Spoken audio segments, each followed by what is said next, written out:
कधी विचार केलाय की एक साधासुधा प्रश्न किती मोठं वादळ आणू शकतो?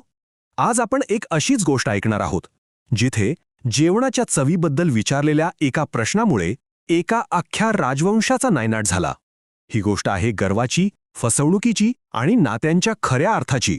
तर कथेची सुरुवात होते कोसलच्या राजाच्या एका अगदी साध्या प्रश्नानं. तो विचारतो, जेवणाची चव गोड कशामुळे लागते? आता हा तसा साधा प्रश्न, बरोबर, पण कुणाला कल्पना होती की याच प्रश्नामुळे गर्व, फसवणूक आणि सुडाचं असं काही चक्र सुरू होईल जे एका संपूर्ण कुळाचा विनाश करूनच थांबेल. आणि या प्रश्नावर बुद्धांनी दिलेलं उत्तरही तितकंच साधं होतं. ते म्हणाले, महाराज, मैत्रीचं अन्न सर्वोत्तम असतं. म्हणजे मित्रांनी दिलेलं साधं आंबट पेयसुद्धा अमृतासारखं गोड लागतं. आणि याच उत्तरामुळे राजाला वाटलं की आपणही शाक्य कुळाशी मैत्री करायला हवी, आणि त्यासाठी त्याने त्यांच्याशी विवाहसंबंध जोडायचं ठरवलं. आता या मागणीमुळे शाक्यकुळ सापडलं एका मोठ्या पेचात. ते लोक आपल्या वंशाच्या शुद्धतेबद्दल कमालीचे गर्विष्ठ होते.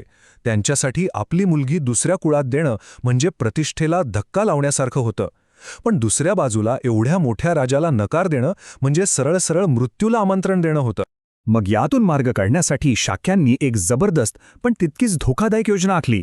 राजकुमार महानामने राजाच्या दूतांना फसवण्याचा एक कट रचला. त्यांनी काय केलं तर वासभखत्या नावाच्या एका दासीच्या मुलीला राजकन्येसारखं सजवलं. जेवणाच्या वेळी एका खोट्या पत्राचं नाटक करून त्यांनी दूतांना असं भासवलं की तीच खरी राजकन्या. आणि बघा, ही फसवणूक यशस्वी झाली. वासभखित्या कोसलची मुख्य राणी बनली आणि तिने राजकुमार विडुडभाला जन्मही दिला. वरवर तर सगळं अलबेल होतं, पण एका मोठ्या खोट्यावर आधारलेलं हे सुख ते किती दिवस टिकणार होतं, नाही का? वर्ष जात राहिली. राजकुमार विडुडभ मोठा झाला आणि त्याच्या मनात एकच इच्छा होती, आपल्या आईच्या माहेरी जायची, शाक्यांच्या भूमीत. त्याची आई राणी वासभखत्या त्याला टाळण्यासाठी हजार कारणं देत होती, पण राजकुमाराचा हट्ट काही कमी होईना. अखेर राजकुमार कपिलवस्तूत पोचला खरा, पण तिथे त्याचं स्वागत झालं ते अगदीच थंडपणे. त्या गर्विष्ठ शाक्यांनी काय केलं तर आपल्यापेक्षा लहान असलेल्या सगळ्या राजकुमारांना गावाबाहेर पाठवून दिलं. का? तर त्यांना एका दासीच्या मुलासमोर झुकावं लागू नये म्हणून. पण हा तर काहीच अपमान नव्हता. खरा स्फोट तर पुढे झाला. राजकुमाराचा एक सैनिक त्याचं शस्त्र विसरला होता. ते घ्यायला तो मागे गेला आणि तिथे त्याने एका दासीला राजकुमाराच्या बसण्याच्या जागेला दुधाच्या पाण्याने धुताना ऐकलं. आणि तिचे शब्द, ते शब्द राजकुमाराच्या जन्माचं भयंकर सत्य उघड करणारे होते. हे शब्द ऐकून राजकुमार विडुडभच्या पायाखालची जमीनच सरकली. त्याचा संताप अनावर झाला आणि त्याच क्षणी त्याने एक भयंकर शपथ घेतली. ही फक्त एक शपथ नव्हती, तर ती शाक्य कुळाच्या विनाशाची भविष्यवाणी होती. आणि मग विडुडभ राजा झाला. त्याने आपली शपथ पूर्ण करायला शाक्यांवर हल्ला केला. एकदा, दोनदा, तीनदा, पण प्रत्येक वेळी भगवान बुद्ध त्याच्या वाटेत शांतपणे बसून राहिले, आपल्या नातेवाईकांचं रक्षण करत राहिले. पण चौथ्या वेळी बुद्धांनी हस्तक्षेप केला नाही, कारण त्यांना कळून चुकलं होतं की शाक्यांचं कर्म अटळ आहे आणि ते त्यांना भोगावं लागणारच. चौथ्या वेळी कोणीही त्याला अडवलं नाही आणि राजा विडुडभने आपली शपथ पूर्ण केली. त्याने शाक्यांची अक्षरशः कत्तल केली. आपल्याच आईच्या संपूर्ण कुळाचा, लहान मुलांपासून ते वृद्धांपर्यंत सगळ्यांचा नायनाट केला. एका गर्वाने सुरू झालेली कहाणी रक्तरंजित सुडाने संपली. एका गर्वामुळे एका संपूर्ण कुळाचा असा विनाश झाला. यानंतर बुद्धांनी आपल्या भिक्षूंना सांगितलं की यातून एक मोठा धडा शिकण्यासारखा आहे. त्यांनी नात्यांचा खरा अर्थ समजावून सांगण्यासाठी एक दुसरी खूप जुनी गोष्ट सांगितली, एका भाग्यवान वृक्षाची कथा. चला तर मग ऐकूया ही दुसरी गोष्ट. गोष्ट आहे बनारसच्या एका राजाची. त्याच्या मनात एक भव्य महाल बांधण्याची इच्छा होती, पण त्याची एक अट होती. तो महाल एकाच भल्या मोठ्या खांबावर उभा राहिला पाहिजे. आता असा एकच खांब बनवण्यासाठी एक भलं मोठं झाड हवं होतं, आणि असा एकच वृक्ष होता, राजाच्याच बागेत असलेला एक पवित्र सालवृक्ष. लोक त्याची पूजा करायचे, कारण त्यात एक देवता वास करते असं मानलं जायचं. राजाने तोच वृक्ष तोडण्याचा आदेश दिला. आता कारागिरांनी त्या वृक्षदेवतेला सूचना तर दिली. वृक्षाचा मृत्यू म्हणजे देवतेचाही मृत्यू अटळ होता. पण त्याला स्वतःच्या मृत्यूची चिंता नव्हती.